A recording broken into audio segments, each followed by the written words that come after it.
এই আলোচনাটা যারা বিয়ে করছেন রিসেন্ট তাদের কাজে লাগবে, আর যারা করেন নাই করবেন, শীঘ্রই করবেন, এদেরও কাজে লাগবে।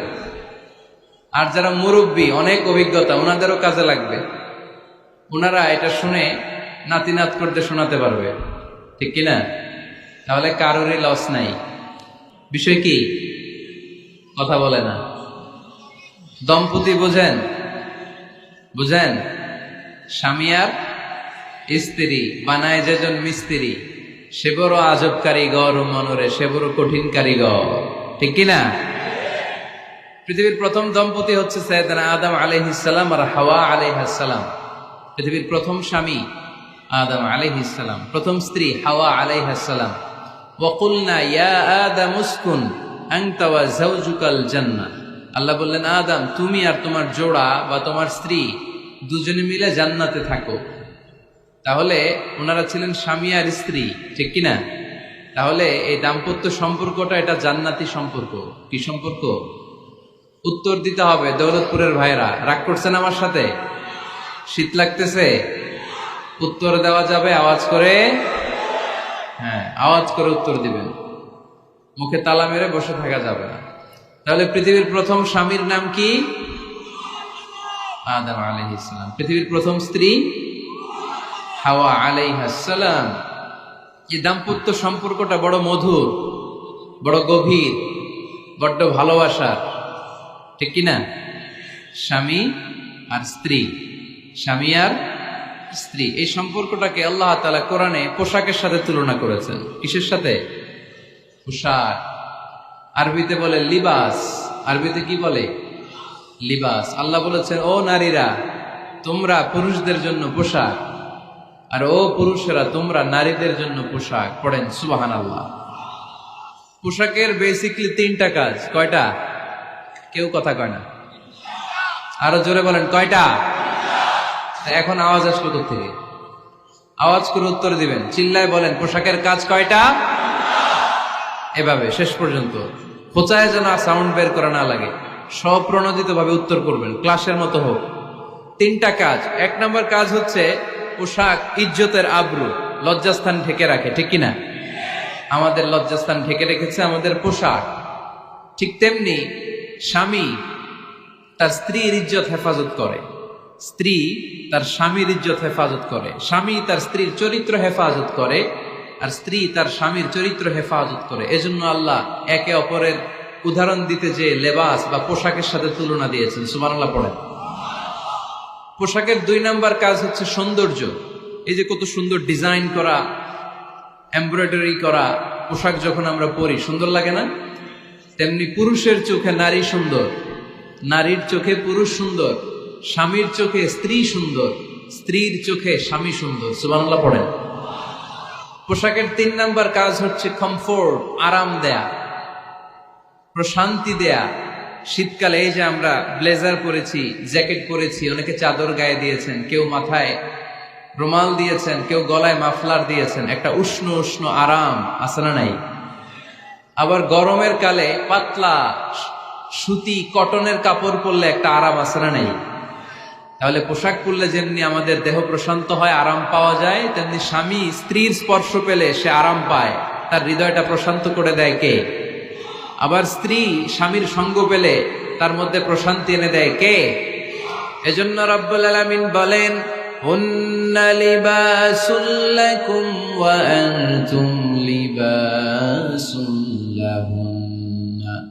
ও দুনিয়ার নারীরা, তোমরা হলে পুরুষদের জন্য পোশাক, পুরুষ হলো নারীদের জন্য পোশাক। সুবহানাল্লাহ পড়েন। পোশাক যেমনি ইজ্জত আবরুর হেফাজত করে, তেমনি স্বামী স্ত্রী একে অপরের ইজ্জত হেফাজত করে। পোশাক যেমনি সৌন্দর্য বাড়ায়, স্বামীর চোখে স্ত্রী সুন্দর, স্ত্রীর চোখে স্বামী সুন্দর। পোশাক যেমনি আরাম দেয়, স্বামী তার স্ত্রীর স্পর্শ পেলে, স্ত্রী তার স্বামীর স্পর্শ পেলে হৃদয়ে প্রশান্তি অনুভব করে, ঠিক কিনা? এজন্য দাম্পত্য জীবন, এখানে স্বামীও আছে স্ত্রীও আছে, ইংরেজিতে বলে কাপল, কাপল লাইফ। এই বিশ্ব সভ্যতা নির্মাণে নারী পুরুষ, স্বামী স্ত্রী দুইজনেরই অবদান আছে না নাই? এজন্য সুনানে তিরমিজির বর্ণনায় আল্লাহর হাবিব সাল্লাল্লাহু আলাইহি ওয়াসাল্লাম বললেন, আন-নিসাউ শাকাইকুর রিজাল নারীরা হচ্ছে পুরুষের কাউন্টার পার্ট, নারীরা হচ্ছে পুরুষের পার্টনার, সহকর্মী, সহযোগী।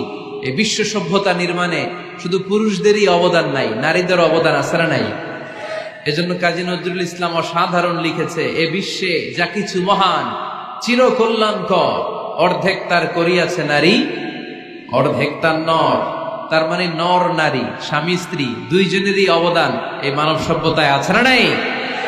এই সম্পর্কটাকে আল্লাহ লেবাসের সাথে তুলনা করলেন, মেটাফরিক্যালি, রূপক ভাবে আল্লাহ পোশাকের সাথে তুলনা করলেন। পোশাক যেমনি গায়ের সাথে লেগে থাকে, পোশাক যেমনি চামড়ার সাথে মিশে থাকে, স্বামী স্ত্রীর সম্পর্কটাও এরকম, একাকার, মিলেমিশে, ভালোবেসে একাকার। স্বামী স্ত্রীর রিলেশনশিপ সম্পর্কটা অনেকটা হাত আর চোখের মতো। হাত ব্যথা পেলে চোখ দিয়ে পানি ঝরে, আবার চোখ দিয়ে পানি ঝরলে হাত সেই পানি মুছে দেয়, ঠিক কিনা? তাহলে সম্পর্কটা কেমন যেন হাত আর চোখের মতো। হাত কেটে গেলে পানি পড়ে কোন দিক দিয়ে? চোখ দিয়ে পানি ঝরে, আবার চোখ দিয়ে পানি ঝরলে চোখের পানি মোছার জন্য হাতের দরকার আছে না নাই? তাহলে একেবারে মিলেমিশে একাকার সুখী দাম্পত্য জীবন, স্বামী স্ত্রী এই জান্নাতি সম্পর্কটাকে কিভাবে উপভোগ করবে, কিভাবে একে অপরের সাথে ডিলিংস করবে, আচরণ করবে, এ ব্যাপারে কোরআন এবং সুন্নায় আমাদের জন্য গাইডলাইন দেয়া আছে না নাই? আমরা গাইডলাইন নিব কোরআন থেকে। কোত্থেকে? কোরআন থেকে আর সুন্নাহ থেকে। কারণ এই কোরআন আর সুন্নাহ আমাদেরকে সঠিক জীবন দর্শন শিখায়, কিভাবে এই পৃথিবীতে চললে পৃথিবীতেও সুখ, আবার আখেরাতেও সুখ, এর সব দিক নির্দেশনা কোরআনে আছে না নাই? তাহলে এই যে স্বামী স্ত্রীর দাম্পত্য জীবন, এক্ষেত্রে প্রত্যেককে আল্লাহ তাআলা কিছু দায়িত্ব দিয়েছে। আজকে দায়িত্বগুলোর ব্যাপারে আমরা শুনব। স্ব স্থানে থেকে প্রত্যেকেই, স্বামী যদি স্বামীর দায়িত্ব পালন করে, স্ত্রী যদি স্ত্রীর দায়িত্বটুকু পালন করে, তাহলে দাম্পত্য জীবনটাকে জান্নাতি দাম্পত্য সুখ দিয়ে ভরে দিবে কে? আল্লাহ। আমাদের প্রত্যেকের দাম্পত্য জীবন সুখী হোক, সমৃদ্ধ হোক, আমরা চাই কি চাই না? অনেকে বলে হুজুর সুখ নাই, সুখ নাই, ঘরের ভেতরে গেলেই জাহান্নাম। আহা, কথা শোনে না আমার। আবার স্ত্রীরা বলে হুজুর দোয়া করবেন, পরকিয়া করে, খালি এসএমএস পাঠায়, আমারে ভাল লাগে না, এখন এখন অন্যদিকে ঘুরে। এরকম আসরা নাই? দুই দিক থেকে অভিযোগ। বোনদের জন্য কোনো প্যান্ডেল ট্যান্ডেল আছে নাকি আজকে? হ্যাঁ, দিনের বেলা সমাবেশ ছিল তো, এটা হয়ে গেছে তো মাইকের সাউন্ড নিশ্চয়ই। এই এদিকে উঠছে কে? টান দেন এদেরকে ধরে, টানেন টানেন, টাইনা বসান বসান, টান দেন টান দেন, হুজুরে ধরেন, হুজুরে ধরেন। ধরতে পারেন নাই হুজুরে? ধরছেন? হ্যাঁ, টান দেন। এই তো, টাইনা বসান।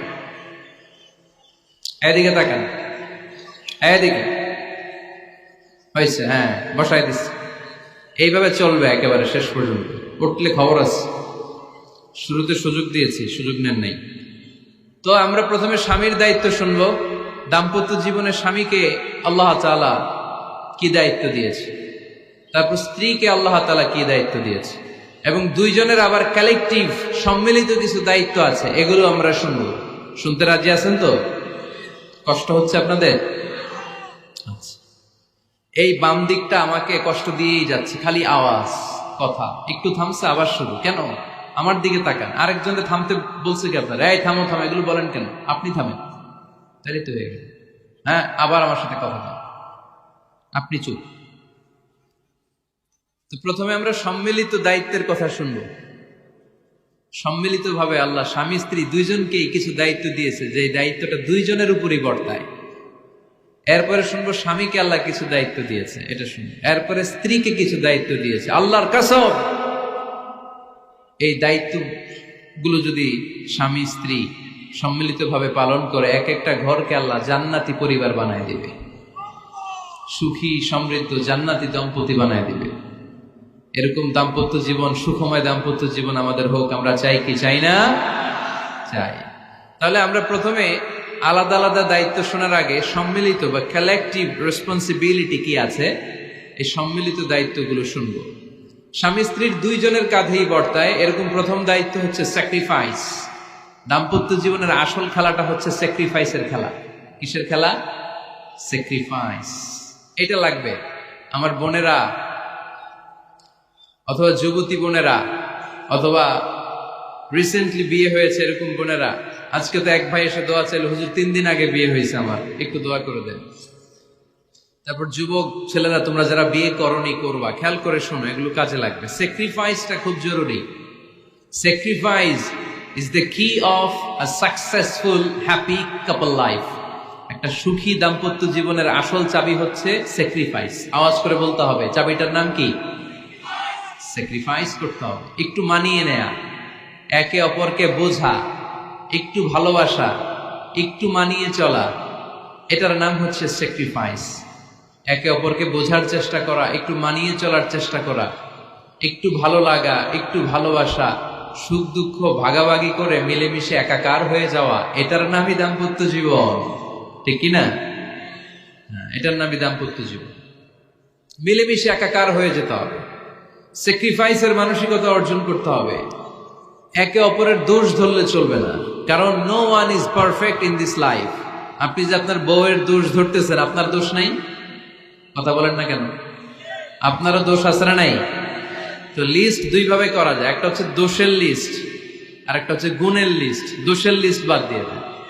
আপনার স্ত্রীর মধ্যে আল্লাহ তাআলা কি কি গুণ দিয়েছে, এই গুণগুলোর লিস্ট করুন, দোষের লিস্ট নয়। দাম্পত্য জীবনটাই এমন, কখনো ঝগড়া, কখনো হাসাহাসি, কখনো মেঘ, কখনো বৃষ্টি, আছে না নাই? হয় না এরকম? আপস এন্ড ডাউনস, মাঝে মাঝে একটু ঝগড়া, মাঝে মাঝে আবার ভালোবাসা, আবার খুনসুটি, এগুলো মিলেমিশে একাকার করে স্যাক্রিফাইস দিয়ে একে অপরকে জয় করে নিতে হয়। কারণ no one is perfect in this world. এই পৃথিবীতে কেউই পারফেক্ট না। আপনি আপনার বউয়ের দোষ খুঁজলে আপনারও দোষ আছে না নাই? কেউ দোষমুক্ত নয়। এজন্য দোষ না খুঁজে আমরা স্যাক্রিফাইস করব। দাম্পত্য জীবনের এটাকে সুখী সমৃদ্ধ করার 1 নাম্বার চাবিকাঠি হচ্ছে স্যাক্রিফাইস। তাহলে সুখী দাম্পত্য জীবনের 1 নাম্বার চাবির নাম কি? স্যাক্রিফাইস। চিল্লায় বলতে হবে, সেটা কি?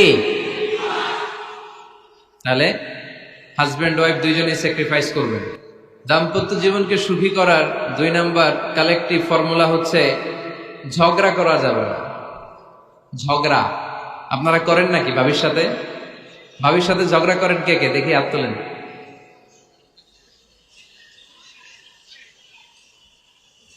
এদিকে সব আল্লাহর ওলি, এরা ঝগড়া টগড়া করে না। আপনি করেন? এই সাহসী সন্তান আছে কিছু, মাশাআল্লাহ। ঠিক আছে, বেশি করেন না আবার। হ্যাঁ ঠিক আছে, ঠিক আছে, তোমরাও করো, বুঝছি, আপনারাও করেন। ওকে, না ঝগড়া করা যাবে না। একজন ঝগড়া শুরু করলে আরেকজন চুপ থাকতে হবে। দুইজনই ঝগড়া করলে, দুইজন রেগে গেলে ঝামেলা আসরা নাই। স্বামী রেগে গেলে স্ত্রী চুপ, স্ত্রী কখনো রেগে গেলে স্বামী চুপ, দুইজনই রেগে গেলে তৃতীয় বিশ্বযুদ্ধ। ঠিক কিনা? এই জন্য ঝগড়া করতে দেয়া যাবে না। কারণ এই ঝগড়া, সামান্য ঝগড়া থেকে এই ঝগড়া বাড়তে বাড়তে এটা বিচ্ছেদের দিকে গড়ায়, ডিভোর্স হয়ে যায়। এরকম কত কেস যে আমার কাছে আসে, কত কেস যে আমার কাছে আসে যে হুজুর ছোট্ট ঝগড়া থেকে আমাদের মধ্যে ঝগড়া বাড়তে বাড়তে ইগো প্রবলেমের কারণে বিচ্ছেদে গড়ায়। আর এই ঝগড়া একটু শুরু হলে ইবলিশ শয়তানের কাজ হচ্ছে পালে বাতাস দেয়। কি দেয়? পালে বাতাস পেলে এটা দাউ দাউ করে উঁচু হয়ে ওঠে। আগুনের মধ্যে যেমনি কেরোসিন ঢাললে দাউ দাউ করে জ্বলে, সামান্য ঝগড়ার ছোতা পেলে ইবলিশ শয়তান খালি দাউ দাউ করে এই ঝগড়ার আগুনকে জ্বালিয়ে দেয়। ঠিক কিনা? এই জন্য ঝগড়া করবেন না, মেহরবানি করে ঝগড়া শুরু করবেন না। যে কোনো মূল্যে এই ঝগড়াকে থামায় রাখতে হবে। তো ফ্যামিলিতে ঝগড়া অনেক সময় হয়ে যায়, কিন্তু একজন ঝগড়া করলে আরেকজন চুপ থাকতে হবে। ঝগড়া নিয়ে একটা মজার গল্প আছে, শুনবেন? বিশৃঙ্খলা করলে তো গল্প শোনানো যাবে না, একেবারে চুপ। আমার দিকে তাকান, তাকিয়েছেন? ঝগড়া নিয়ে যে গল্পটা, সেটা হচ্ছে এক স্বামী ওয়াজ শুনে বাড়িতে গেছে রাত 11টায়। বাড়ির কাছাকাছি যেতে না যেতে স্ত্রীর আবার স্বভাব হচ্ছে রাতের খাবারটা স্বামীর সাথে একসাথে খায়, আলাদা খায় না। তো বাড়ির সামনে যেই স্বামী ফোন দিছে ওয়াইফকে, এই শুরু করার আগে দরজাটা খোলো, আমি চলে আসছি। তো ওয়াইফ এসে দরজা খুলে দিচ্ছে। এবার স্বামী ঘরে ঢুকে বলে, শুরু করার আগে রাতের খাবারটা দিয়ে দাও টেবিলে, খেয়ে ফেলে। স্ত্রী বেচারি ডাইনিং টেবিলে খাবার দিয়েছে, হাজবেন্ড বেচারা ওয়াশরুম থেকে ফ্রেশ হয়ে ডাইনিং টেবিলে বসেছে, স্ত্রীও বসেছে, তো খুব বড্ড গরম। হাজবেন্ড বলে শুরু করার আগে ফ্যানটা ছাড়ো। এইবার তো স্ত্রী বেচারি রেগে মেগা আগুন, কি আসার পর থেকে শুরু করার আগে কি শুরু করার আগে? হাজবেন্ড বলে এই তো শুরু হয়ে গেল। মানে কি? ঝগড়া। মানে কি? ঝগড়া। প্রিয় ভাইয়েরা, ঝগড়া করবেন না। স্বামী রেগে গেলে স্ত্রী চুপ থাকবেন, স্ত্রী রেগে গেলে স্বামী চুপ থাকবেন। কারণ সহিহ মুসলিমে এসেছে, ইন্না ইবলিসা ইয়াদাউ আরশাহু আলাল মা। ইবলিস শয়তান তার সিংহাসন গেড়েছে সাগরের উপর। কোথায়? ইবলিসের সিংহাসন কোথায়? সাগরের উপর। সুম্মা ইয়াবআসু সারায়াহু, সে প্রতিদিন সকালবেলা তার সাঙ্গপাঙ্গরে গোটা পৃথিবীতে পাঠায়, যা পৃথিবীতে ফাসাদ সৃষ্টি কর।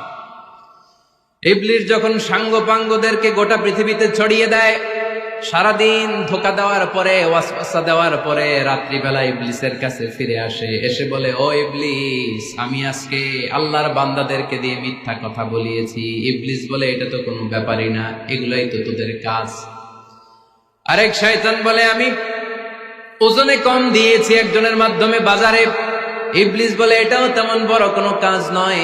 আরেকজন বলে, আমি সুদের ডিলিংস করিয়েছি। ইবলিস বলে, এটাও কোনো কাজ নয়। আরেক শয়তান বলে, আমি মদের আড্ডাখানায় নিয়ে মসজিদে যেতে নিয়েছিল, সেখান থেকে সরিয়ে মদের আড্ডাখানায় আল্লাহর বান্দাদেরকে নিয়েছি। ইবলিস বলে, এইটাও তেমন বড় কোনো কাজ নয়। আরেক শয়তান এসে বলে, মা তারাকতুহু হাত্তা ফাররাকতু বাইনাহু ওয়া বাইনা ইমরাআতিহি, আমি এক আল্লাহর বান্দার সাথে বান্দির ঝগড়া লাগিয়ে ঝগড়া করাতে করাতে তালাক পর্যন্ত নিয়ে গিয়েছি।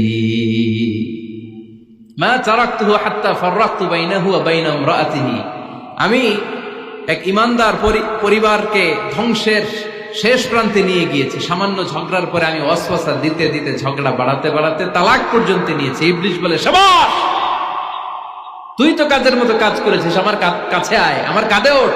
ইবলিস তখন ওই শয়তানকে কাঁধে নিয়ে নাচতে শুরু করে। নাউজুবিল্লাহ পড়বেন না? এজন্য ইমানদারদের সংসার ভেঙে খান খান হোক, এটা হলে ইবলিস খুশি, আর ইমানদারের পরিবার টিকে থাকলে আমার আল্লাহ খুশি।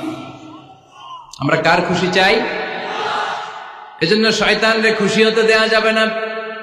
ইমানদারদের পরিবারগুলো ঝগড়ার মাধ্যমে ভেঙে যাক, সব সময় শয়তানের মিশন এটা।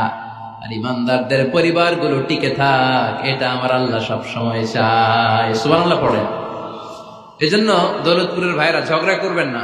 ঝগড়া কিন্তু নবী রাসূলদের পরিবারেও ছিল, আল্লাহ রাসূল সাল্লাল্লাহু আলাইহি ওয়াসাল্লামের পরিবারেও ঝগড়া ছিল। এটা স্বাভাবিক, দাম্পত্য জীবনের খুব সিম্পল ইস্যু। একজন রাগ করলে আরেকজন থেমে যাবে। পারবেন? কি হলো, পারবেন না?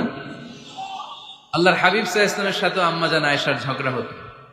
মজার একটা হাদিস শুনে, সহিহ বুখারীর হাদিস, মুসনাদে আহমদ ইবনে হাম্বলও এসেছে এই হাদিসটা।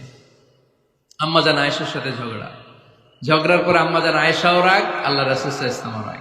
এখন রাগ মিটানোর দরকার আছে না নাই? আল্লাহ রাসূল সাল্লাল্লাহু আলাইহি ওয়াসাল্লাম বললেন, আয়েশা চলো মিটমাট করে ফেলি। সুবহানাল্লাহ কইবেন না? চলো মিটমাট করি। মিটমাটার জন্য ওমর রে ডাকি। আম্মা জান আয়েশা বলে, না, ওমর গলিব, ওমর খুব মেজাজওয়ালা, আমার ডর লাগে। তোমার আব্বারে ডাকি। আব্বারে ডাকেন, আব্বারে ডাকেন। খুশি হয়ে গেছেন আম্মা জান আয়েশা রাদিয়াল্লাহু। আবু বকর রাদিয়াল্লাহু চলে আসলেন, দাঁড়ালেন। এবার বিষ্ণু সাল্লাল্লাহু আলাইহি ওয়াসাল্লাম বললেন, তাতাকাল্লিমিন আও আতাকাল্লাম, কি ঘটছে আমাদের মাঝে, তুমি বলবা না আমি বলবো? আম্মা জান আয়েশা বললেন, তাতাকাল্লামু আনতা ওয়ালা তাকুল ইল্লা হাক্কান, আপনিই বলেন, তবে সত্য ছাড়া মিথ্যা বলেন না। আবু বকর রাদিয়াল্লাহু তাআলা আনহু শুনে রেগে গেলেন, কি এ কেমন কথা তোমার? নবীকে উদ্দেশ্য করে তুমি বলছো সত্য ছাড়া মিথ্যা বলবেন না, নবী কখনো মিথ্যা বলবে নাকি? রেগে মেয়ের গায়ে মেরেছে এক চোর খেয়ে আম্মা জান আয়েশা উল্টে পড়ে গেলেন। সাইয়েদনা আবু বকর রাদিয়াল্লাহু তাআলা আনহু রেগে গড়গড় করতে লাগলেন, আবার মারার জন্য উদ্যত হলেন। আম্মা জান আয়েশা রাদিয়াল্লাহু তাআলা আনহু বাঁচার জন্য এবার বিশ্বনবীর পিছনে যে আশ্রয় নিলেন। সুবহানাল্লাহ পড়বেন না? বিশ্বনবী সাইয়েদনা আবু বকরের সামনে দুই হাত মেলে ভেবে দাঁড়িয়ে গেলেন। আল্লাহর হাবিব যখন আম্মা জান আয়েশাকে বাঁচানোর জন্য দুই হাত উঁচু করে দাঁড়িয়ে গেলেন, সাইয়েদনা আবু বকর থেমে গেলেন। সাইয়েদনা আবু বকর এই পরিস্থিতি দেখে ঘর থেকে বের হয়ে ঘরের বাইরে দাঁড়ালেন। এবার আল্লাহ রাসূল সাল্লাল্লাহু আলাইহি ওয়াসাল্লাম আম্মা জান আয়েশাকে তুললেন, বললেন, ইয়া আয়েশা কাইফা রাআইতিনি আনকাসতুকি মিনার রাজুল, দেখলা নাকি কেমন করে আমি তোমার বাবার হাত থেকে তোমারে বাঁচালাম। আজকে আমি যদি সামনে দাঁড়িয়ে না বাঁচাতাম, তোমার বাবা তোমারে একেবারে মেরেই ফেলতো। সুবহানাল্লাহ পড়ে। দেখছো আয়েশা, আমি বাঁচাইলাম তোমারে, আমার সাথে ঝগড়া করো, আমি বাঁচাইলাম। এই কথা শুনে আম্মা জান আয়েশা রাদিয়াল্লাহু তাআলা লজ্জায় পড়ে হেসে দিলেন। সুবহানাল্লাহ পড়বেন না? এত আস্তে সুবহানাল্লাহ। লজ্জায় হেসে দিলেন। বিষ্ণু ঈসা ইসলাম এবার হেসে দিলেন। দুইজনের হাসাহাসি শুনে বাইরে থেকে আবু বকর রাদিয়াল্লাহু তাআলা আনহু হাসির আওয়াজ শুনে অবাক, কিরে এতক্ষণ যুদ্ধ, এখন আবার হাসি কেন? হাসে দেখার জন্য সাইয়েদনা আবু বকর রাদিয়াল্লাহু তাআলা আনহু ঘরের ভেতরে ঢুকলেন। ঢুকে দেখেন আম্মা জান আয়েশাও হাসে, বিশ্বনবীও হাসে, সাইয়েদনা আবু বকর হেসে দিলেন। আরশের উপর থেকে খুশি হয়ে গেলেন কে?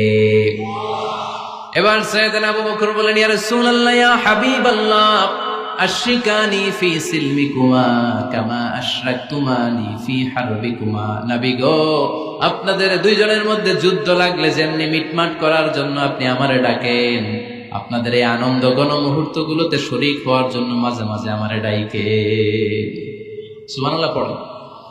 আপনাদের মধ্যে যুদ্ধ লাগলে সন্ধি করার জন্য যেমনি আমারে ডাকেন, আপনারা যখন আনন্দ ঘন পরিবেশ এরকম খুনসুটি করেন, হাসাহাসিতে মেতে ওঠেন, তখন একটু আমারে ডাইকেন। সুবহানাল্লাহ পড়বেন না? দেখেন আল্লাহ রাসূল সাল্লাল্লাহু আলাইহি ওয়াসাল্লাম পৃথিবীর সবচেয়ে শ্রেষ্ঠতম মানুষ। উনাদের পরিবারেও ঝগড়া হতো, কিন্তু এই ঝগড়া কোনোদিন তালাক পর্যন্ত গিয়েছে? কথা বলেন না কেন? আল্লাহর হাবিব সাল্লাল্লাহু আলাইহি ওয়াসাল্লাম তার কোন স্ত্রীকে তালাক দিয়েছেন? প্রায় আম্মা জান আয়েশার সাথে রাগারাগি হতো। আল্লাহর হাবিব সাল্লাল্লাহু আলাইহি ওয়াসাল্লাম বলতেন, আয়েশা কখন তুমি রেগে থাকো সেটাও আমি জানি, কখন তুমি আমার উপর খুশি থাকো সেটাও আমি জানি।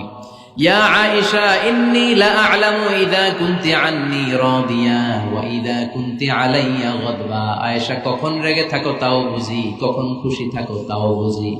আম্মা জান আয়েশা বললেন, ইয়া রাসূলুল্লাহ, কেমনে বোঝেন? বিষ্ণু বললেন, তোমার দোয়ার বাক্যগুলো শোনো বুঝি। যখন তুমি আমার উপরে খুশি থাকো তখন দোয়ার সময় তুমি এভাবে বলো, ওয়া রাব্বি মুহাম্মদ, ও মুহাম্মাদের রব, আপনি আমাদের সব গুনাহ মাফ করে দেন।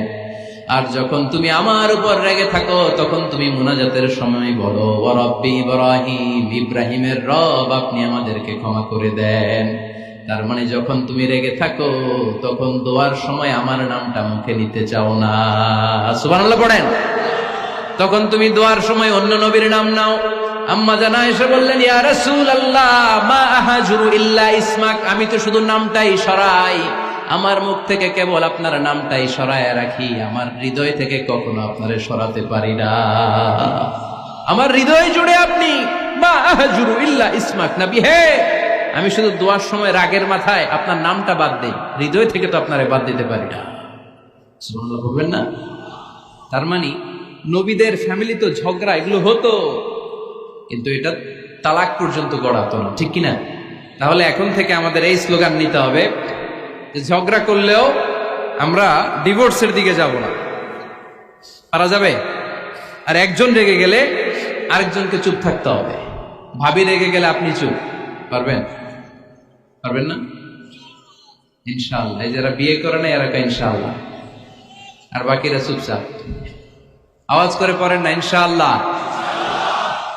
তাহলে প্রথমে স্যাক্রিফাইস, তারপর ঝগড়া করা যাবে না। 3 নাম্বার, দাম্পত্য জীবনের কোনো গোপন কথা অন্যের কাছে শেয়ার করা যাবে না। হাদিসে এসেছে, এটাকে বলা হয়েছে আ'যামুল আমানা, এটা সবচেয়ে বড় আমানত। যারা দাম্পত্য জীবনের একান্ত বিষয় কারোর সাথে শেয়ার করে তারা সবচেয়ে বড় কবিরা গুনাহ করে। আশরারুন নাস বলেছেন বিশ্বনবী এদেরকে, সবচেয়ে নিকৃষ্ট মানুষ।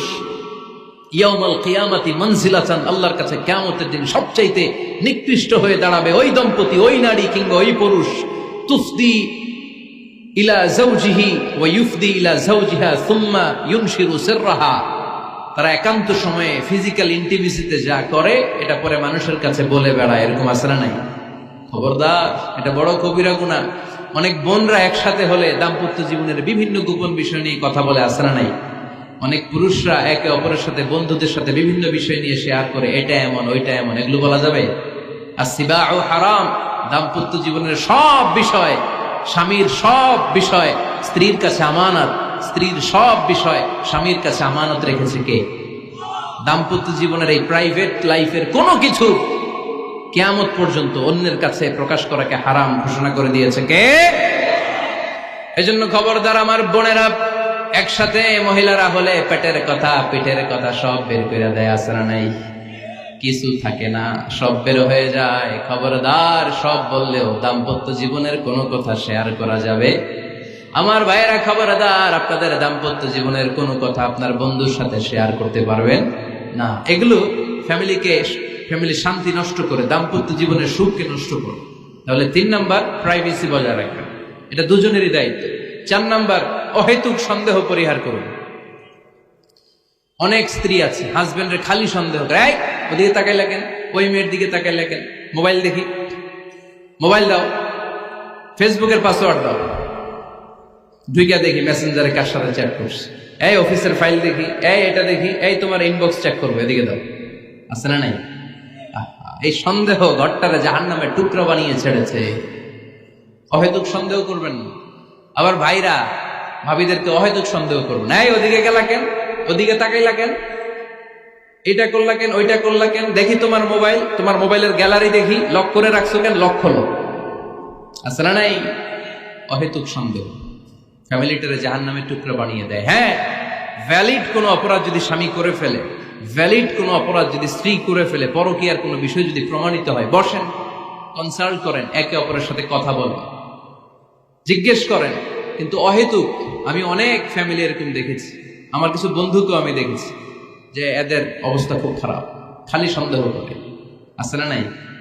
সন্দেহের রোগটা বড় রোগ, এই রোগ থেকে বেরিয়ে আসতে হবে। অহেতুক সন্দেহ করা যাবে না। 5 নাম্বার, হাজব্যান্ড ওয়াইফের দায়িত্ব হচ্ছে একে অপরের সহযোগী হতে হবে, সহকর্মী। আল্লাহর জান্নাত পাওয়ার ক্ষেত্রে একে অপরের সহযোগী। আপনি একা জান্নাতে যাবেন, ভাবি জাহান্নামে, এটা আপনি চান? জি না, আওয়াজ নাই আমগো গলায়। আপনি এটা চান? ভাবি একা জান্নাতে যাবে, আপনি যাবেন না, এটা ভাবি চায়? চায় না। তাহলে গেলে একসাথেই যান না, একসাথেই যান, একসাথেই যাবেন, আলাদা না। এজন্য আল্লাহর আনুগত্যে, আল্লাহর ইবাদতে, দাম্পত্য জীবনে একে অপরের সহযোগী হতে হবে। স্বামী ভুল করলে স্ত্রী সুন্দর করে শুধরে দিবে, স্ত্রী ভুল করলে স্বামী শুধরে দিবে। ফজরের সময় স্ত্রী হাজবেন্ডকে ডেকে দিবে, উঠতে না চাইলে ঠান্ডা পানির ছিটা দিবে। কারণ জান্নাতে একা যাওয়া যাবে না, গেলে দুইজনই যাবে, কথা কয় না? দুইজনেই জান্নাতে যাওয়ার দরকার আছে না নাই? যত বেশি আপনারা আল্লাহর আনুগত্যে আগাতে পারবেন, তত আপনাদের মহাব্বত বাড়াই দিবে কে? এই যে হাজবেন্ড ওয়াইফের ভালোবাসাটাকে বলে লাভ পিরামিড। কি pyramid? Love pyramid, like triangle, ত্রিভুজ আকৃতির। হাজবেন্ড ওয়াইফের ভালোবাসাটা ত্রিভুজ আকৃতির। The closer the couple comes to Allah, the closer they comes to each other. Husband wife যত বেশি আল্লাহর কাছে যাবে, তারা নিজেরাও নিজেদের তত কাছে যাবে। হাজবেন্ড ওয়াইফ আল্লাহর সম্পর্ক থেকে যত দূরে সরে যাবে, তারা নিজেরাও নিজেদের থেকে তত দূরে সরে যাবে। ঠিক কিনা? ত্রিভুজ চিনেন আপনারা? হ্যাঁ, এই জিওয়, কয়েকজন জিওয়, আপনারা ত্রিভুজ চিনেন না? চিনি, জিওয়, ঠিক আছে। ত্রিভুজের কয় কোণা? হ্যাঁ, 3 কোণা। এই যে এরকম লাভ পিরামিড, 3 কোণা। এই উপরের কোণায় আল্লাহর অবস্থান, আর এই কোণায় স্বামী, এই কোণায় স্ত্রী। তো তারা আল্লাহর দিকে যত যাবে, নিজেরাও তত কাছে যাবে। আর তারা আল্লাহর সম্পর্ক থেকে যত দূরে চলে যাবে, নিজেদের মধ্যে দূরত্ব বাড়তে থাকবে। ঠিক কিনা? পিরামিডটা বুঝতে পারছেন? ত্রিভুজ আকৃতির সম্পর্কটা লাভ পিরামিড এরকম, 3 কোণা। উপরের কোণায় থাকে আল্লাহ, এদিকে স্বামী, এদিকে স্ত্রী। তারা যদি আল্লাহর কাছে উভয়ে যেতে চায়, উভয়ে কাছাকাছি আসতেছে না? কথা বলেন না কেন? আর আল্লাহর আনুগত্য ইবাদত থেকে দুইজন যদি দূরে সরে যায়, তাহলে দুজনের দূরত্ব বাড়িয়ে দেয় কে? এজন্য স্বামী হবে স্ত্রীর সহযোগী, সহকর্মী। নামাজের সময় একে অপরকে ডেকে দিবেন, মোবাইলে অ্যালার্ম দিয়ে রাখবেন। স্বামী স্ত্রীর ডাকেন, স্ত্রী স্বামীরে ডাকেন। স্বামী স্ত্রীকে কোরআন তেলাওয়াত শোনাবেন, স্ত্রী স্বামীরে কোরআন তেলাওয়াত শোনাবেন। ফ্যামিলিটারে জান্নাতি ফ্যামিলি বানায় দিবে কে? তাহলে এই 5টার দায়িত্ব কালেকটিভ রেসপন্সিবিলিটি, স্বামীর উপরও বর্তায়, স্ত্রীর উপরও বর্তায়। এগুলো মেনে চললে দাম্পত্য জীবন সুখকর করে দিবে কে? মনোযোগ আছে? কষ্ট হচ্ছে? এবার আমরা হাজবেন্ডের দায়িত্ব শুনব। হাজবেন্ডের প্রথম দায়িত্ব হচ্ছে, হাজবেন্ড হচ্ছে caretaker of the family, in charge, protector. আর রিজালু কাওয়ামুনা আলান নিসা। আল্লাহ বললেন স্বামী হলো তার স্ত্রীর ইনচার্জ, প্রোটেক্টর, স্ত্রীকে সুরক্ষা দিবে, স্ত্রীকে টেক কেয়ার করবে, স্ত্রীর দায়িত্বে থাকবে। এই দাম্পত্য জীবনের দুইজনের সংসারকে, সংসারের মধ্যে স্বামীকে দায়িত্বশীল বানিয়েছে কে? পুরুষ দায়িত্বশীল। পুরুষ কখনো নারীর ক্ষতি করে না, সুপুরুষ নারীর ক্ষতি করে না, ঠিক কিনা? গোটা পুরুষ সমাজ নারী সমাজের সুরক্ষা দিবে। যেগুলো নারীকে একান্তে পেলে রেপ করে, যে ঢাকা বিশ্ববিদ্যালয়ে একটা রেপের ঘটনা ঘটছে না, যে এই বেয়াদবটা এই কাজ করেছে, এটা কি পুরুষ না কুপুরুষ? এটা কি সুপুরুষ না কুপুরুষ? সুপুরুষ নারীর প্রোটেকশন দেয়, নারীর টেক কেয়ার করে, তার ইনচার্জ, তার দায়িত্বশীল। দাম্পত্য জীবনে অর্থনৈতিক যত দায় দায়িত্ব আছে সব আল্লাহ তাআলা পুরুষের কাঁধে দিয়েছে। কার কাঁধে? এই দাম্পত্য লাইফে নারীর কোন অর্থনৈতিক দায় দায়িত্ব নারীর কাঁধে আল্লাহ দেয় নাই। এজন্য সব অর্থনৈতিক দায়িত্ব পুরুষের ঘাড়ে। 4টা অর্থনৈতিক দায়িত্ব আছে। পুরুষ নারীকে মহারণা দিবে, পুরুষ নারীকে খাবারের ব্যবস্থা করবে, পুরুষ নারীকে পোশাকের ব্যবস্থা করবে, পুরুষ নারীর জন্য রেসিডেন্সিয়াল ব্যবস্থা করবে, ঠিক কিনা? وآتوا النساء صدقاتهن نحلة فإن طبن لكم عن شيء منه نفسا فكلوه هنيئا مريئا। সুবহানাল্লাহ পড়ে। সব স্বামীদেরকে আল্লাহ ডেকে বললেন, ও স্বামীরা শোনো শোনো, বিয়ের পর সাথে সাথে স্ত্রীর কাছে তুমি মোহরানা আদায় করে দাও। মোহর দেয়া নফল নাকি ফরজ? জোরে বলেন। তোমরা কি দাও? সিলটি পুলা মোহরানা দাও? হ্যাঁ, মোহরানা দিতায় নাকি যৌতুক খাইতা? ফিতা করতা? হ্যাঁ, কি দিব? মোহরানা দিব। মোহরানা দেয়াকে ফরজ করেছে কে? আল্লাহ। তো মোহর দিতে টাকা লাগে না? এই টাকার দায়িত্ব পুরুষের ঘাড়ে দিছে কে? 2 নাম্বার দায়িত্ব, আলাল মাউলুদি লাহু রিজকুহুন্না ওয়া কিসওয়াতুহুন্না বিল মা'রুফ। স্বামী স্ত্রীর জন্য খাদ্যের ব্যবস্থা করবে, পোশাকের ব্যবস্থা করবে। 3 নাম্বার, ওয়াসকিনুহুন্না মিন হাইসু সাকানতুম মিন ওয়াজদিকুম। নিজের সামর্থ্যের মধ্যে থেকে স্ত্রীর জন্য রেসিডেন্সিয়াল একটা এরিয়ার ব্যবস্থা করে দিবে। সুবহানাল্লাহ পড়ো। তাহলে অর্থনৈতিক দায়িত্বের মধ্যে 4টা: মোহরানা দেয়া, মিলস খাবারের ব্যবস্থা করা, মানে ফুডিং এন্ড ক্লোথিং, পোশাকের ব্যবস্থা করা, সর্বশেষ রেসিডেন্সিয়াল ব্যবস্থা করা। এই যে অর্থনৈতিক সব দায়িত্ব, খরচ যেখানেই আছে, সব দায়িত্বগুলো পুরুষের কাঁধে দিল কে? চিল্লায় বলেন কে? খরচের সবকিছু আল্লাহ তাআলা পুরুষের কাঁধে দিয়েছে। এটা হচ্ছে পুরুষের ফিনান্সিয়াল দায়িত্ব। এবার দাম্পত্য জীবনে পুরুষের নন ফিনান্সিয়াল কিছু দায়িত্ব আল্লাহ তাআলা দিয়েছে, এগুলো আমরা শুনি। এদিকে ওঠাওটি করলেন কে কে দেখি? আটকান, এদেরকে আটকান, ধরেন ধরেন, এদেরকে ধরেন। হ্যাঁ, কে হইছে? শেষ করে দিব তো? ফিতা হইতা? হ্যাঁ, জোরে মাতো। চলবে চলবে? হ্যাঁ, তাকবীর পড়েন তো দেখি। যারা চলবে বলতেছেন লিল্লাহি তাকবীর।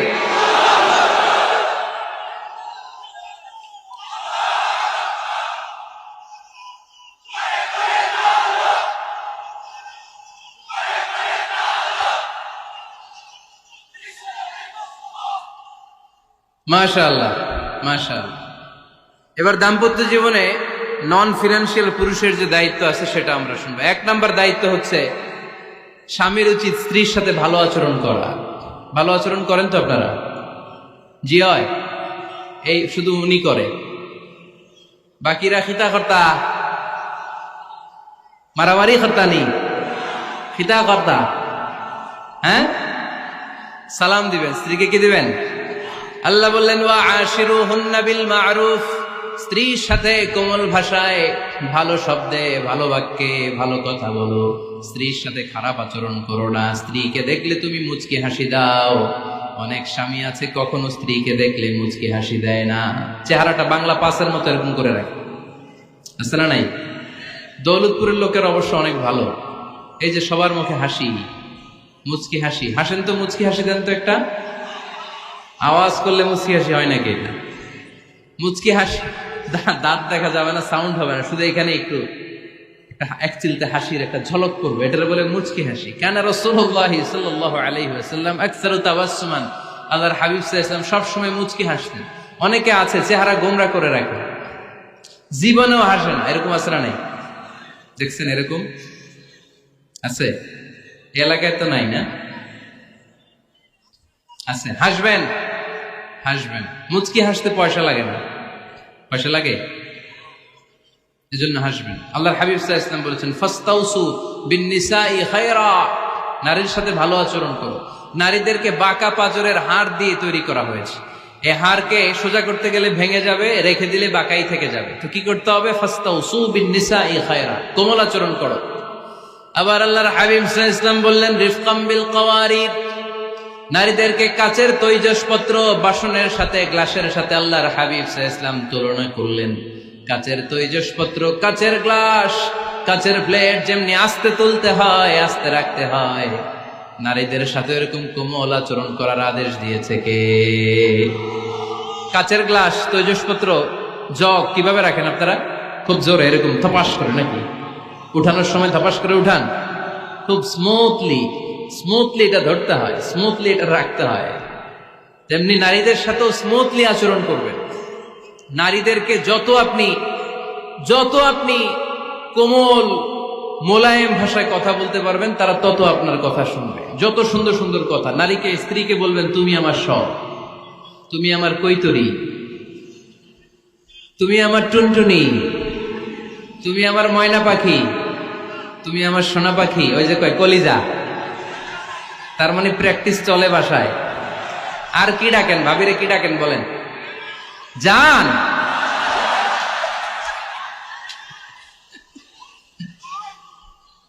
জান ডাকেন। আর ভাবি কি ডাকে আপনাদেরকে?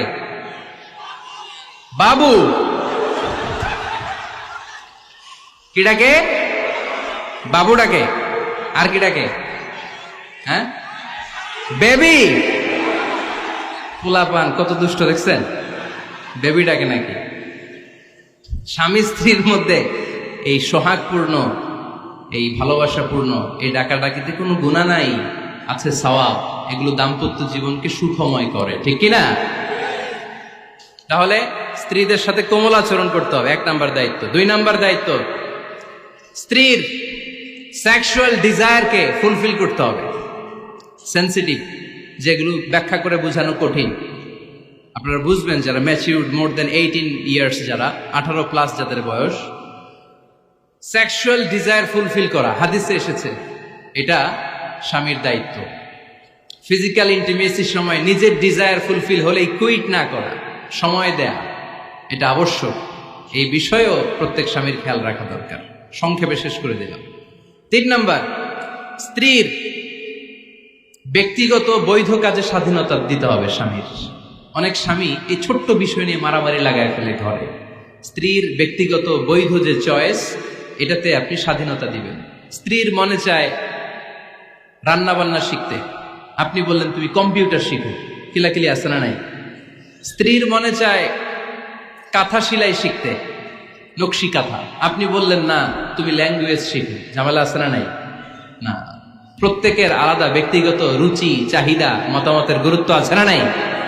এজন্য প্রত্যেক স্বামীর উচিত স্ত্রীর বৈধ ব্যক্তিগত যে কাজ, অবৈধগুলা না। আবার স্ত্রী বলল যে জি বাংলা দেখবো, তুমি একটা টিভি নিয়ে আসো, আনা যাবে? কথা বলেন। স্ত্রী বলল চলো 1 বৈশাখে আমরা নাচানাচি করব, তুমি আর আমি মিলে, এটা মানা যাবে না। স্ত্রীর ব্যক্তিগত বৈধ কাজের স্বাধীনতা দেয়া। আম্মা জান আয়েশা রাদিয়াল্লাহু তাআলা আনহা বলেন, ওয়া কানা লি সাওয়াহিবু ইয়ালআবনা মাই, বুখারীর বর্ণনা। আমি যখন আল্লাহর হাবিব সাল্লাল্লাহু আলাইহি ওয়াসাল্লামের বাড়িতে বউ হয়ে আসলাম, আমার কিছু খেলার সাথী ছিল। আমি কাপড় দিয়ে পুতুল বানাতাম আর ঘোড়া বানাতাম, এগুলো দিয়ে খেলতাম। আমার সাথীরা আসলে রাসূল সাল্লাল্লাহু আলাইহি ওয়াসাল্লাম ঘরের পর্দা নামিয়ে দিয়ে আমার জন্য ঘরটা ছেড়ে দিত। সুবহানাল্লাহ করতে পারলেন না? আল্লাহর হাবিব সাল্লাল্লাহু আলাইহি ওয়াসাল্লাম কখনো বলতেন না আয়েশা তোমার বান্ধবীরা যেন ঘরে না আসে, কখনো বলতেন না আয়েশা আমি নবী মানুষ, তুমি নবীর বউ, তুমি কেন পুতুল দিয়ে খেলো, তুমি যেন কাপড় দিয়ে পুতুল বানাও, কেন ঘোড়া বানাও, এগুলো বন্ধ করো। কোনদিন বিশ্বনবী আম্মা জান আয়েশা রাদিয়াল্লাহু তাআলা আনহার পুতুল খেলায় বাধা দেন নাই, সাথীদের সাথে খেলাধুলায় কখনো বাধা দেন নাই। সুবহানাল্লাহ পড়েন। ছোট্ট মেয়েদের জন্য কাপড়ের পুতুল দিয়ে খেলাধুলা করা এটা জায়েজ, কারণ ছোট্ট মেয়েরা দেখবেন পুতুল বানায়, এটারে দুধ খাওয়ায়, এটার জন্য রান্না করে, এটার গোসল করায়। এটাকে ছোট্ট মেয়েদের জন্য পুতুল খেলা জায়েজ রাখা হয়েছে এজন্য, কারণ তারাই কিছুদিন হবে এই প্রজন্মের মা। তাদের সন্তানদেরকে কেমন করে লালন পালন করবে তার একটা প্র্যাকটিস খেলার ছলেই ছোটবেলায় হয়ে যায়। সুবহানাল্লাহ পড়েন। এজন্য 3 নম্বর দায়িত্ব স্ত্রীর ব্যক্তিগত হালাল যে কাজগুলো আছে তার ব্যক্তিগত এই ভালো কাজগুলোতে আপনার স্বাধীনতা দিতে হবে, বাধা দেয়া যাবে না। প্রশংসা করবেন। কি করবেন? প্রশংসা। আমরা খালি দোষ খুঁজি, তোমার রান্না ভালো না, তোমার চেহারা ভালো না, তোমার বাপ ভালো না, তোর মা ভালো না, তোর 14 গোষ্ঠী খারাপ, আছে না নাই? তো এই বেডি আপনারা ভালোবাসবে?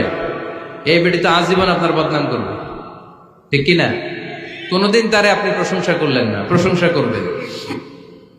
স্ত্রীর চেহারার প্রশংসা করেন, যে তুমি সুন্দর, তুমি সুন্দরী, এরকম বলেন, খুশি হবে না? হ্যাঁ, তুমি সুন্দর তাই চেয়ে থাকি, সে কি মোর অপরাধ? কোনো অপরাধ নাই, ইচ্ছা মতো গাইতে থাকেন স্ত্রীর শানে গান, সব আছে না নাই? তবে শুধু স্ত্রীকে শোনানো যাবে, ভাবিরে শোনানো যাবে, শালীরে শোনানো যাবে, পাশের বাড়ির কাউরে শোনানো যাবে? দেখেন ইসলাম কত চেক এন্ড ব্যালেন্স। স্ত্রীকে আপনি গান শোনান, কোনো গুনাহ নাই, আছে শুধু সওয়াব। তাহলে 4 নম্বর পয়েন্ট হচ্ছে এপ্রিসিয়েশন।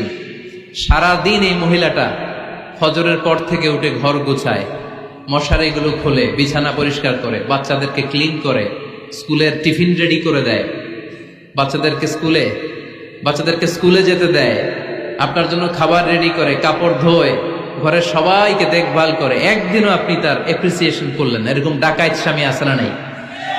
দৌলতপুরে নাই, এখানে সব ভালো। এপ্রিসিয়েট করবেন। আমরা ভুলে যাই, একটা থ্যাঙ্কস দিতে ভুলে যাই, একটা জাযাকিল্লাহ, আল্লাহ তোমাকে জাযা দেখ, এটাও বলি না। এদিকে তাকান, বলবেন তুমি সুন্দরী, তুমি অনন্যা, তুমি সুস্নিগ্ধা, তুমি প্রিয়ংবদা, তুমি সুহাসিনী, তুমি সুকেশিনী, তুমি সুভাষিনী, তুমি অসূর্যম পোষ্যা, মেঘে কালো কেশ, কাজল কালো চুল, হরিণের মতো ডাগর ডাগর দুটি তোমার চোখ। আহা হা হা, পোলাপাইন খুশি হয়ে গেছে। আহা হা, ওরা মুখস্থ রাখতেছে, বলবে এগুলা, বিয়ে করে নাই কিন্তু এখনো। তো জায়গা মতো বলবা, গার্লফ্রেন্ডে বলো না। আবার কাকে বলবা? স্ত্রীকে। কাকে? স্ত্রীকে। পারা যাবে না? একটু এপ্রিসিয়েশন দেওয়া যাবে না? ওনাদেরকে একটু প্রশংসা করবেন। প্রশংসা পেলে নারীরা বড্ড খুশি হয়। যদি আপনি বলেন যে তোমার রান্নাটা আজকে অসাধারণ হয়েছে, দেখবেন আরেক বাটি আইনা দিতেছে, খাইতে পারতেছে না, এরপরে পাতে তুলে দেয়, আরেকটু খাও, আরে খাও না, আছে না নাই? ওই যে প্রশংসা করছেন, খুশি হয়ে গেছে তো। আপনি 10,000 টাকার বান্ডিল দিয়ে আপনার বউকে যত খুশি করতে না পারবেন, রান্না মজা হয়েছে এইটা বলে আপনি অনেক বেশি খুশি করতে পারবেন। আল্লাহর হাবিব সাল্লাল্লাহু আলাইহি ওয়াসাল্লাম কখনো স্ত্রীদের রান্নার বদনাম করে নাই। সুবহানাল্লাহ পড়বেন না? আওয়াজ করে পড়েন সুবহানাল্লাহ। আজ থেকে স্ত্রীর সৌন্দর্যের প্রশংসা করবেন, কাজের প্রশংসা করবেন, রান্নার প্রশংসা করবেন, এপ্রিসিয়েশন দিবেন। পারবেন তো? রান্নার প্রশংসা নিয়ে মজার একটা গল্প আছে, শুনতে চান? তো উঠতে শুরু করলেন যে, হ্যাঁ, এখন আর কে কারে ধরবে? অনেকে উঠে গেছে। 2টার দিকে যারা বসা, প্রায় আমার মাহফিলগুলোতে এই সমস্যা হয়। গাইবান্ধাতে আমি গেলাম, জিজ্ঞেস করলাম কখন আসছেন? কয় ফজর পরে আসছেন। তো ফজর পরে আসছেন, এত আগে আসছেন কেন? কয় জায়গা পাবো না, এই জন্য। লক্ষ লক্ষ মানুষ, কে কাকে নিয়ন্ত্রণ করবে? লক্ষ লক্ষ মানুষ। আমার জীবনে এত বড় প্যান্ডেল আমি কথা বলি নাই।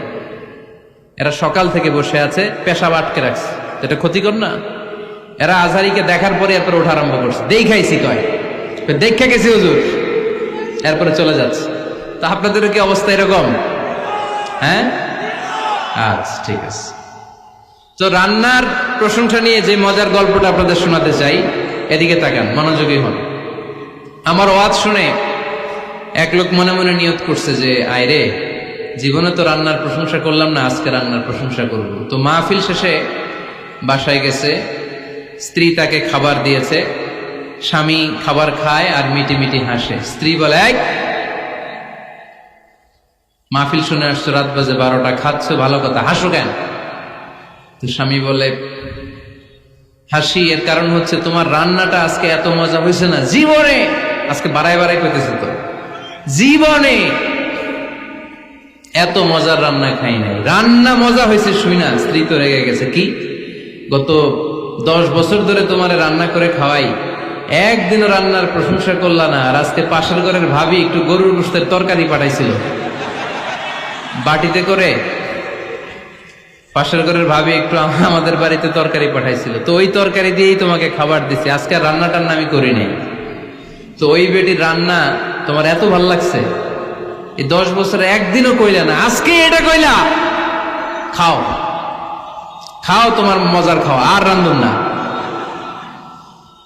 তো প্রশংসা করলে বুঝে শুনে করবেন, একটু এনশিওর হবেন যে রান্নাটা করছিল কে, তা না হইলে কিন্তু ঘরে চুলায় আগুন জ্বলবে না, টানা রোজা রাখা লাগবে, ঠিক কিনা? তো 4 নাম্বার গেল এপ্রিসিয়েশন, একটু এপ্রিসিয়েশন দিবেন। আল্লাহর হাবিব সব সময় স্ত্রীদের প্রশংসা করতেন। সেই বুখারীর বর্ণনা, আল্লাহর হাবিব বলেন, ইন্না ফাদলা আয়েশা আলান নিসা কাফাদলিস সারিদ আলা সাইরিত তাআম। আরব ভূখণ্ডের মধ্যে সব খাবারের উপরে সারিদ খাবার যেমনি সেরা, দুনিয়ার সব নারীদের মধ্যে আমার আয়েশা তেমনি সেরা। সারিদ একটা খাবার আছে। আমি যখন মিশরে পড়তাম আল আজহার ইউনিভার্সিটিতে, আমাদের ইউনিভার্সিটিতে সরকারের পক্ষ থেকে সরকারিভাবে খাবার দেয়া হতো। আমাদের খাবারের খরচ বহন করতেন ওমানের সুলতান কাবুস। এই গত 3-4 দিন আগে ইন্তেকাল করেছেন, নাম শুনছেন আপনারা? প্রায় 40 বছরেরও বেশি মনে হয়, 45 বছর বা 50 বছরের লম্বা সময় উনি ওমানের প্রেসিডেন্ট ছিলেন। উনি আমাদের খাবারের খরচটা বহন করতেন। কিছুদিন আগে ইন্তেকাল করেছেন। আমরা ওনার জন্য দোয়া করি, আল্লাহ তাআলা এই সুলতান কাবুসের জীবনের গুনাহগুলো মাফ করে নিক, ওনার সমস্ত খেদমত আল্লাহ কবুল করে নিক। তো আমাদের আল আজহার ইউনিভার্সিটির হোস্টেলে ঈদের দিন একটা খাবার দিত, এটার নাম ছিল সারিদ। রুটি আর গোশত এগুলোকে ম্যাশড করে একটা স্তর বানাতো, এটা কেটে কেটে আমাদেরকে দিত, এটাকে বলে সারিদ। আরব দেশে সবচেয়ে দামি খাবার। আমাদের দেশে যেমনি পোলাও, গরুর রেজালা, রোস্ট, এগুলো খুব উন্নত খাবার ধরা হয়, বিয়েতে সার্ভ করা হয়। আরব দেশে ওইটাকে বলে সারিদ, শ্রেষ্ঠ খাবার। আল্লাহর হাবিব বললেন, সব খাবারের মধ্যে যেমনি সারিদ সেরা, নারীকুলের মধ্যে তেমনি আমার আয়েশা সেরা। দেখেন কেমনে এপ্রিসিয়েট করতেন। আম্মা জান আয়েশাকে তিনি সব সময় আদর করে হামায়রা বলে ডাকতেন। হামায়রা মানে লাল সুন্দরী বউ। কি সুন্দরী? আম্মা জান আয়েশা রেগে গেলে গাল দুটো আনার ফলের মতো লাল হয়ে যেত, এজন্য ডাকতেন, ও আমার লাল সুন্দরী বউ। সুবহানাল্লাহ কইতে পারলেন না? আবার আম্মাজান খাদিজাতুল কুবরা তাহেরা রাদিয়াল্লাহু তাআলা আনহার ব্যাপারে বলতেন, ইন্নী ক্বাদ রুজিকতু হুব্বাহা। সহিহ মুসলিমের বর্ণনায় তিনি বলতেন, খাদিজার ভালোবাসা আল্লাহ তাআলা আমার হৃদয়ে রিজিক হিসেবে দিয়েছে। আওয়াজ করে পড়েন আল্লাহু আকবার। তো এইজন্য এপ্রিসিয়েট করবেন। 5 নাম্বার হচ্ছে আপনার ভালোবাসা স্ত্রীকে প্রকাশ করুন।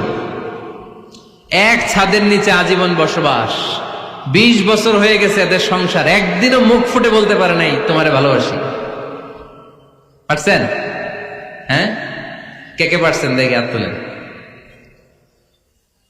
হাত অর্ধেক তুলে আবার নামায়, ভেজাল আছে, ঠিক কিনা? ভালোবাসি বলছিলেন? কারে বলছিলেন?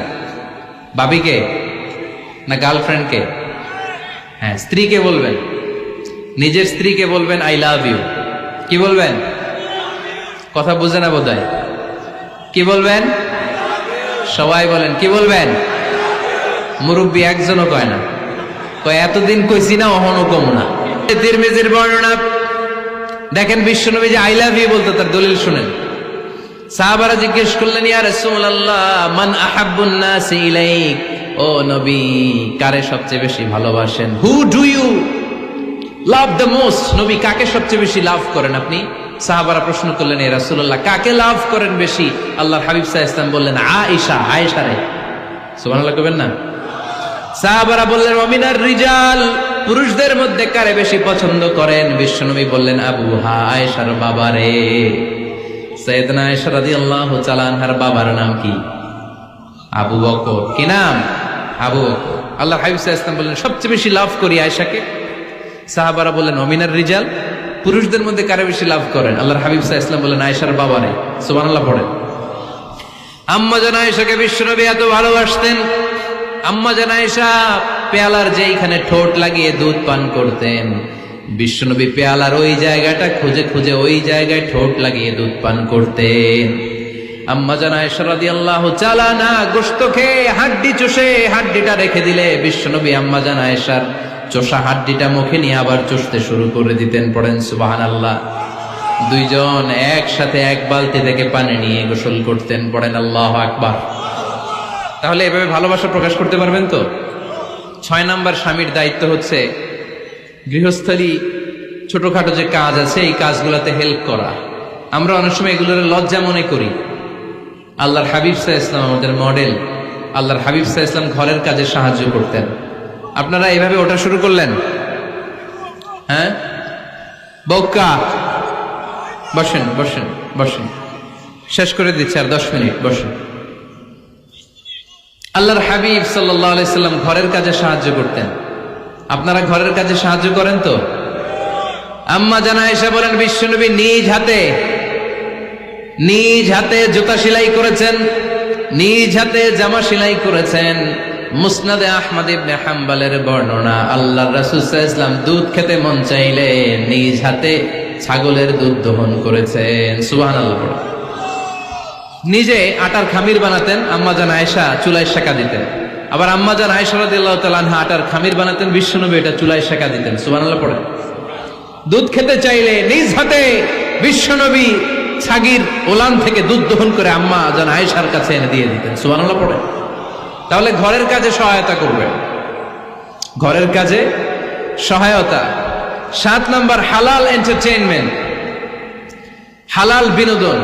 এটা ইসলাম জায়েজ রেখেছে। অনেকে আমরা বিনোদনটাকে হারাম মনে করি, এরকম আছে না নেই?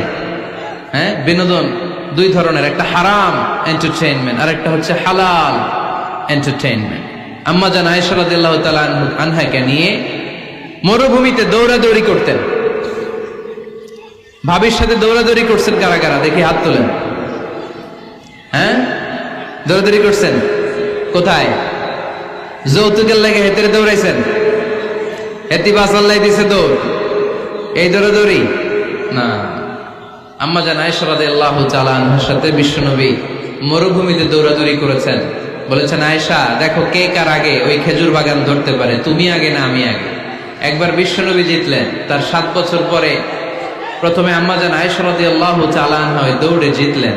তার 7 বছর পরে বিশ্বনবী জিতে আম্মা জান আয়েশাকে হারায় দিলেন। পড়েন সুবহানাল্লাহ। ঈদের দিন আম্মা জান আয়েশাকে হাবাসি সাহাবাদের তীর আর বল্লম দিয়ে যে খেলা চলতেই খেলা দেখাতেন। সুবহানাল্লাহ পড়েন। বিশ্বনবী খেলা দেখাতেন আম্মা জান আয়েশাকে। এই হচ্ছে স্বামীর দায়িত্ব। হালাল এন্টারটেইনমেন্ট আপনি করতে পারবেন। বসেন, দোয়া করে দিচ্ছি, বসেন। বুঝতে পারছি অনেক আগে আসছেন আপনারা। বসেন, বসে যান, এখনই দোয়া হচ্ছে। বসেন বসেন বসেন বসেন, এখনই দোয়া করব। বসে যান, বসে যান। বউকা মাদ্রাসার বিল্ডিং এর কন্ট্রাক্টরের জন্য দোয়া চেয়েছেন, আমরা দোয়া করি আল্লাহ কবুল করুক। আমার ছেলে মেয়ের বিয়ের বয়স হয়ে গেল, পরিবারে বিয়ের কথা বলতে পারি না, লজ্জায়। আহারে কি কষ্ট। মনে করি পরে করে, এটা বললে তারা বলবে এখনো বয়স হয় নাই বিয়ের, পরিবার থেকে বিয়ের কথা চিন্তা করে না। এ ব্যাপারে কিছু বলুন।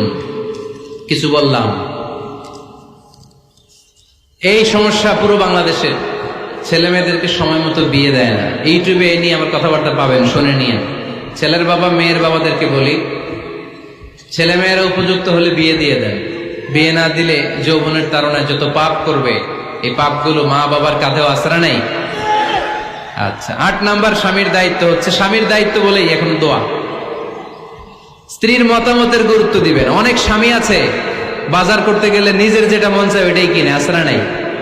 নিজে গরু খাবে, খাসি খাবে, খালি ওইটাই কিনে। আপনার বউ হয়তো পছন্দ করে আচার, পছন্দ করে জলপাই, আমড়া, এগুলো আনে না, আসরা নাই? খোঁজ খবর নিবে।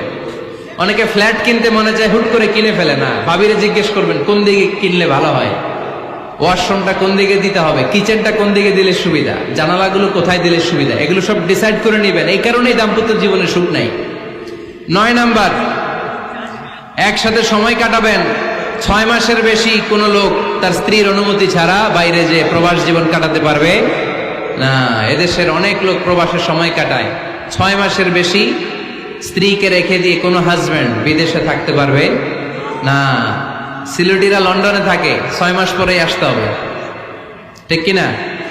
সর্বশেষ কথা হচ্ছে, স্ত্রীর জন্য দোয়া করবেন। স্বামীর পক্ষ থেকে স্ত্রীর জন্য দোয়া, এটার গুরুত্ব আছে না নাই? বিশ্বনবী তার স্ত্রীর জন্য দোয়া করতেন। স্ত্রীর জন্য দোয়া করবেন, রব্বানা হাব লানা মিন আজওয়াজিনা ওয়া যুররিয়াতিনা কুররাতা আ'য়ুন ওয়াজআলনা লিল মুত্তাকিনা ইমামা। ও আল্লাহ, আমার স্ত্রীদেরকে, আমার সন্তানদেরকে আমার চক্ষু শীতলকারী বানিয়ে দেন। পড়েন আমিন। আল্লাহ আমার স্ত্রীকে এমন বানান, স্ত্রীকে দেখলেই যেন আমার হৃদয়টা প্রশান্ত হয়, আমার চোখ যেন জুড়িয়ে যায়। এই 10টা দায়িত্ব স্বামীর সুখী দাম্পত্য জীবনের জন্য। স্ত্রীর দায়িত্ব আজকে বলার সুযোগ হলো না, অন্য কোথাও অন্য কোনো মাহফিলে এই বিষয় নিয়ে আলোচনা করব, যে একটা সুখী দাম্পত্য জীবনের জন্য স্ত্রীকে আল্লাহ কি দায়িত্ব দিয়েছে। এই দায়িত্বগুলো আপনারা ইউটিউব থেকে শুনে নেবেন। আপনারা সবাই ভালো থাকুন, সুস্থ থাকুন, সুন্দর থাকুন।